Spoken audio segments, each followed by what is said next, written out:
નમસ્કાર વિદ્યાર્થી મિત્રો, ધોરણ 10 ના સ્ટાન્ડર્ડ મેથ્સ અને બેઝિક મેથ્સની આપણે વાત કરી રહ્યા છીએ. ત્યારે આજે વાત કરીશું પ્રકરણ 6 ત્રિકોણ. તો વિદ્યાર્થીઓ, ત્રિકોણ પ્રકરણમાંથી તો એમ તો તમને થેલ્સ પ્રમેય તેમજ તેને લગતી રાઇડર અને કેટલાક દાખલા પૂછી શકાય છે, જે 4 માર્ક્સમાં પૂછવામાં આવેલ છે. છતાં થેલ્સ પ્રમેય પર આધારિત કેટલાક પ્રશ્નો જે અગાઉના વર્ષમાં બોર્ડમાં પૂછવામાં આવ્યા હતા તેની આજે આપણે ચર્ચા કરવાની છે. તો વાત કરીશું અહીં આગળ એમસીક્યુની. તો એમસીક્યુમાં પહેલો જે એમસીક્યુ છે તે માર્ચ 2024માં પૂછેલો એમસીક્યુ છે. માર્ચ 2024નો એમસીક્યુ વિદ્યાર્થીઓ ધ્યાન આપજો. ત્રિકોણ પીક્યુઆરની બાજુઓ પીક્યુ અને પીઆર પર અનુક્રમે ઈ અને એફ બિંદુ આવેલા છે. ઈ એફ સમાંતર ક્યુઆર આપણને આપી દીધેલ છે. પીઈ ની કિંમત તમને 4 સેન્ટીમીટર આપેલી છે. પીએફ ની કિંમત તમને 8 સેન્ટીમીટર આપેલી છે. આરએફ ની કિંમત 9 સેન્ટીમીટર આપેલી છે અને ક્યુઈ તમારે મેળવવાના છે. તો વિદ્યાર્થીઓ, અહીં આગળ થેલ્સ પ્રમેયનો ઉપયોગ કરી લઈએ. તો પીઈ છેદમાં તમે ઇક્યુ લખશો અને પીએફ છેદમાં એફઆર લખશો. હવે વાત કરું પીઈ. તો પીઈ ની કિંમત કેટલી લખાશે? 4. ઇક્યુ આપણે મેળવવાના છે. પીએફ ની કિંમત રકમમાં કેટલી આપેલી છે? 8 અને એફઆર ની કિંમત કેટલી છે? 9.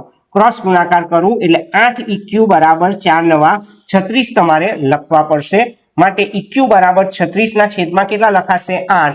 તો 36 ભાગ્યા 8 કરવાથી 4.5 આપણને મળી જાય છે. એનો અર્થ કે આ પ્રશ્નનો ઓપ્શન રહેશે સી, 4.5 સેન્ટીમીટર. તો આ માર્ચ 2024માં પૂછવામાં આવેલ એમસીક્યુ હતો. હવે વાત કરીશું બીજા પ્રશ્નની, જે જૂન 2024માં પૂછવામાં આવ્યો હતો. ખૂબ જ સહેલો પ્રશ્ન છે કે બે ખાલી જગ્યા હંમેશા સમરૂપ આકૃતિઓ છે. તો વિદ્યાર્થીઓ, બે વર્તુળ છે, બે ચોરસ, એ હંમેશા કેવી આકૃતિ હોય? સમરૂપ આકૃતિ હોય. એનો અર્થ કે તમારો ઓપ્શન કયો રહેશે? એ, ચોરસ. ચોરસ હંમેશા સમરૂપ આકૃતિઓ હોય છે. હવે વાત કરીએ ત્રીજા એમસીક્યુની. ત્રીજો એમસીક્યુ માર્ચ 2025માં પૂછવામાં આવ્યો હતો, તેમજ બોર્ડના નમૂના પ્રશ્નો આ પ્રશ્ન છે. તો વિદ્યાર્થીઓ, સમલંબ ચતુષ્કોણ PQRS માં PQ સમાંતર રેખા RS આપણને આપેલી છે. PR એના વિકર્ણો જે છે PR અને QS એ પરસ્પર O બિંદુમાં છેદે છે. OP નું માપ 6 તમને આપેલું છે. સાથે સાથે OQ નું માપ 9 આપેલું છે. OR નું માપ 8 આપેલું છે અને OS નું માપ તમારે શોધવાનું છે. તો વિદ્યાર્થીઓ, અહીં આગળ ધ્યાન આપશો. ખૂબ જ સહેલો આ પ્રશ્ન છે. અહીં આગળ આપણી પાસે બે ત્રિકોણો બનેલ છે, તમે જોઈ શકો છો. એક OSR અને બીજો ત્રિકોણ છે OQP. ફરીથી OSR OQP. આ બે ત્રિકોણોમાં ખૂણો ORS, એટલે આ સાઈડની વાત કરીએ, ORS એને એકરૂપ ખૂણો OPQ. તો વિદ્યાર્થીઓ, ઝેડ આકાર બને એવું લાગે છે. ફરીથી બોલું, ORS અને OPQ એટલે ઝેડ બન્યો. તો આ તો યુગ્મ કોણ બન્યો. એ જ રીતે આ બાજુનો ઝેડ પણ બનાવી દઈએ. તો એ પણ જોઈ શકો છો તમે. OSR અને OQP એટલે આ રીતનો ઝેડ. બસ બે ઝેડ યાદ રાખવાના, એટલે યુગ્મ કોણો કહેવાય. ને યુગ્મ કોણો કેવા હોય? એકરૂપ હોય. એટલે શરત કઈ લાગે? ખૂણાની. એટલે ખૂ શરત લાગે. ને ખૂ શરત અનુસાર આપેલ બંને ત્રિકોણ કેવા ત્રિકોણ થઈ જશે? સમરૂપ ત્રિકોણ. તો જો બે ત્રિકોણ સમરૂપ બની ગયા હોય તો અનુરૂપ બાજુ કેવી હોય? સમપ્રમાણમાં. તો વિદ્યાર્થીઓ, અહીં આગળ તમે જોઈ શકશો, અહીં આગળ કઈ કઈ બાજુઓ સમપ્રમાણ લખાશે? એક તો તમારે પહેલા OS લખવી પડશે. તે OS ને અનુરૂપ અહીં આગળ કઈ બાજુ લખાશે? OQ. એટલે OS ના છેદમાં OQ લખાશે. તે જ રીતે અહીં કઈ બાજુ લખું? OR.